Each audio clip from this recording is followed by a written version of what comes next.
with Wilkesboro Speedway. Stars, the cars, the carnage, and, well, this dummy who can't keep his fingers out from in front of the camera. Alright, so this was us pulling up to the Speedway.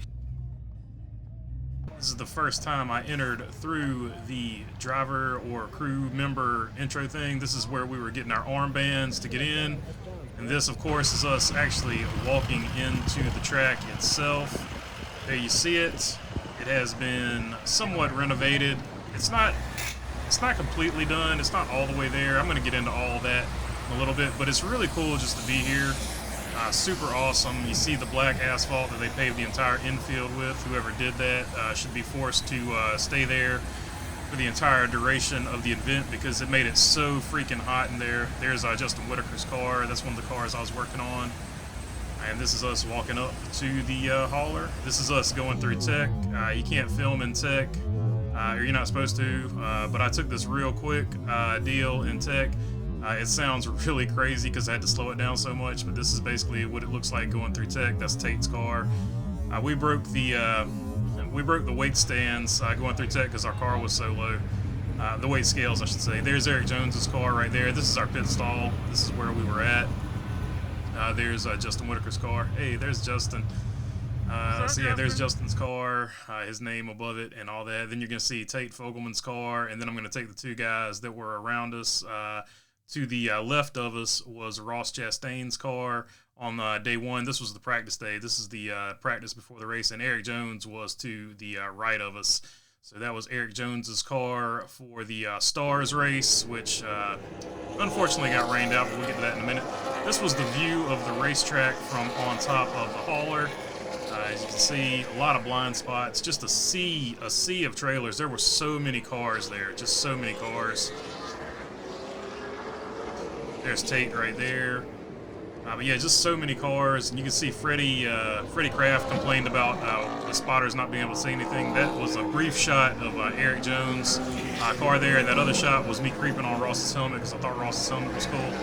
I really like the pace cars too, so I walked around and took a picture of the pace cars as well, or a moving picture of the pace cars as well. Really like the blue there. That is one of the sponsors. He was a really cool guy, so I thought I'd get him on there. He sells gummies. That is a really exhausted me right there. That's why old people shouldn't take selfies, by the way. But there's some more. This was the first practice for the late models. There goes Dale Jr. right there. So there's your gratuitous Dale Jr. shot. But yeah, that was the first late model practice. And by the end of the late model session, we were 14th fastest, so not bad. And in the pro late models, we were 11th fastest. So we were looking pretty good early on, feeling confident. This is us leaving after day one, after all the practices were done. And there is the old track house, motorhome, or whatever you want to call it. Really cool, but this was the way out, and you can sort of see even just on this practice day how crazy the traffic can get because it's just a one-lane road. And then just to kill some time, we went up to Tweetsie Railroad, and there's this big like jungle gym looking thing over here to the left. But this is the trip up to Tweetsie Railroad because Craig wanted to show his son Tweetsie Railroad through FaceTime. So yeah, I'll let you listen to the convo from here.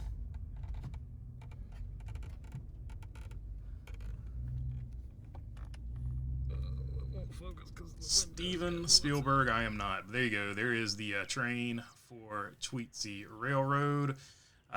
Beautiful, beautiful sights. This is up in Boone. We stayed up in Boone because I guess we thought it was going to be sold out or whatever.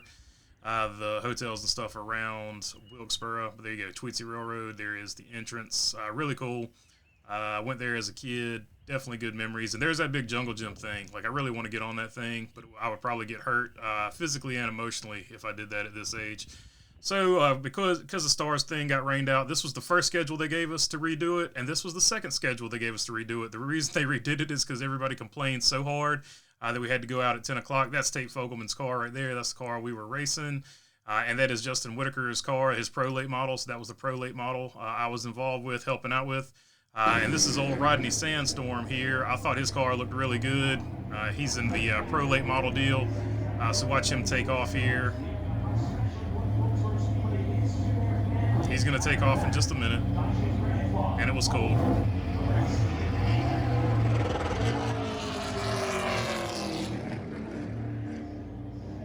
There it goes.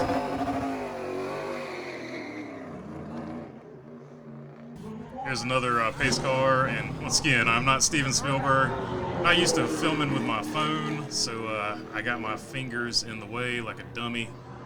Yeah, pace cars are really cool. That's Carson Hocevar's car. He was also in that Supers race. They're getting Tate strapped in right here in this particular photo. And here you go. Here is the pro late model race fixing to get underway. This is the formation lap where they made them double wide. So yeah, there you go. Take a look at the cars. There's Justin right there.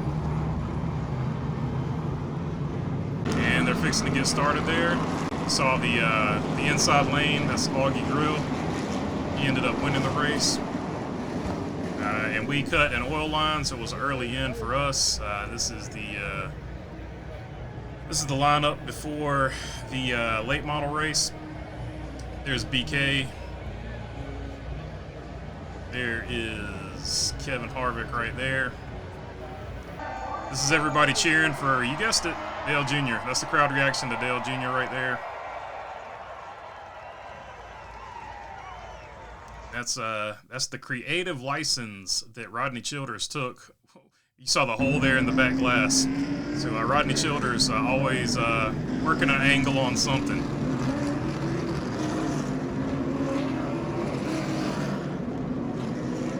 Formation laps, just letting everybody take a look at the cars here. There goes Junior, Chad McCumbee, Landon Pimbleton in that 0. Kevin Harvick right there in the white and yellow car. There goes us in the 87, Tate Fogelman. Lane Riggs, Ross Chastain. So, I mean, just like a ton of heavy hitters in this field. Such Dylan Wilson right there in that orange car. Just a ton of heavy hitters in this deal. Super cool. There goes Chase Briscoe in the yellow and black car.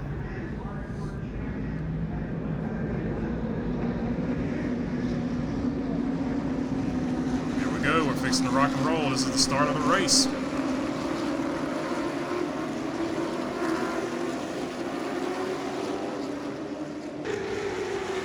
Here's a slow-mo so you can see all the cars. There goes Bobby McCarty right there.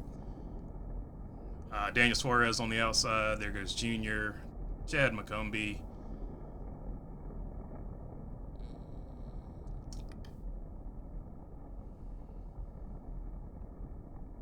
Deke McCaskill right there. Landon Pimbleton behind him. Kevin Harvick. There goes Tate.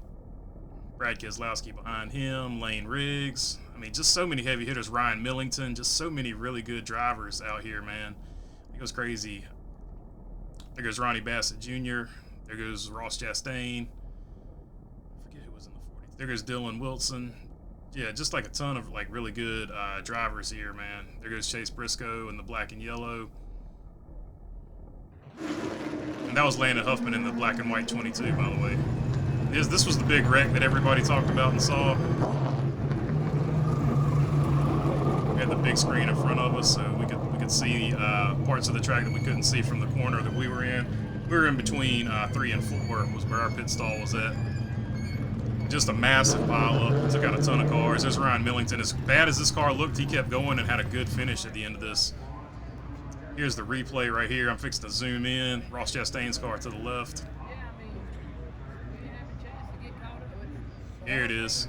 Boom. Just accordion effect. Stacked them all up. Hey, you got to make the choice quick or get the hell out, go to the back. And so it doesn't slow the field.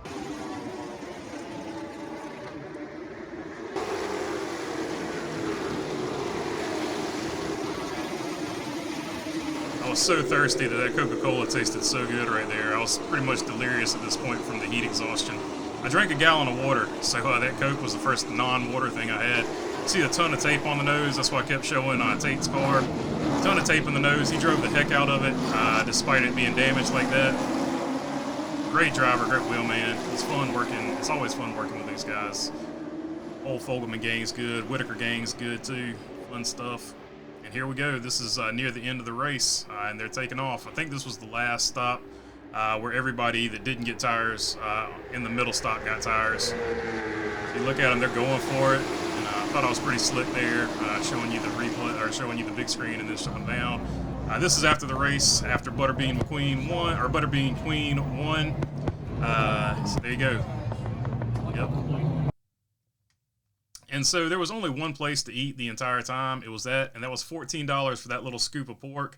And it was Texas style pork, which is not something we want in North Carolina. And then this was me today. So by the end of this, I will have spent 5 days at a racetrack, and it's just this week, 5 days at a racetrack. So pretty tired. I don't know if you can hear the loopiness, but yeah, that was my week. Wilkesboro is really cool. A few things here and there. There was only one sink in the men's bathroom. The asphalt was really hot. I wish they had paved it with concrete. But other than that, I think it's going to be an enjoyable experience. So I hope you like this one. If you made it this far, feel free to subscribe, and I'll check you on the next one. Peace.